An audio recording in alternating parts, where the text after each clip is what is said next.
Welcome to RT cinema. இன்னைக்கு நம்ம பார்க்க போற படம் என்னன்னு கேட்டீங்கன்னா, 2012ல எடுக்கப்பட்ட ஜென்கிஸ் தி லெஜெண்ட் ஆஃப் தி சன் படம் எப்படி இருக்குன்னு தான் பார்க்க போறோம். இந்த படத்த பத்தி பார்க்கறதுக்கு முன்னாடி நம்ம வீடியோ பிடிச்சிருந்தா லைக் பண்ணுங்க. மறக்காம நம்ம சேனல சப்ஸ்கிரைப் பண்ணி வச்சுக்கோங்க.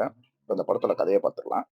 ஜென்கிஸ்ன்னு ஒரு அரசன் இருக்கான். அவன் வந்து இல்லாதவங்க, இந்த ஆதரவற்றவங்க, அவங்க குழந்தைங்க இதெல்லாம் பராமரிச்சு அவங்க ஒரு போர் வீரரா மாத்தி வச்சிருக்கான். அவங்க கூட்டத்துக்கு பேர் தான் ஆறாவத்து. அவங்க வந்து ஒவ்வொரு வீரர்களும் 10, 10 பேரா ஒரு குழுவா இருப்பாங்க. அவங்கள போயி ஒரு மலை மேல உள்ள ஒரு மருத்துவர வந்து கூப்பிட்டுட்டு வர சொல்லி இவன் கட்டளையிடுறான். அந்த முயற்சியில போன இவங்க எப்படி அந்த மருத்துவர கூட்டிட்டு வந்தாங்களா இல்லையா? எதிரிகள சமாளிச்சாங்களா? இதெல்லாம் சொல்லக்கூடிய அந்த படத்தோட கதை.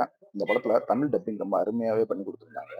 படத்துல வர வார் சீக்வென்ஸா இருக்கட்டும், பேக்ரவுண்ட் மியூசிக்கா இருக்கட்டும், சினிமாட்டோகிராஃபியா இருக்கட்டும், இது எல்லாமே வந்து ஆவரேஜா தான் இருந்துச்சு. படத்துல 1 1/2 மணி நேரம் ஓடுனாலும், நமக்கு எதுவுமே இந்த படத்துல ஒன்றி உட்காந்து பார்க்குற அளவுக்கு இந்த படம் இல்ல. அதுவே பெரிய மைனஸு.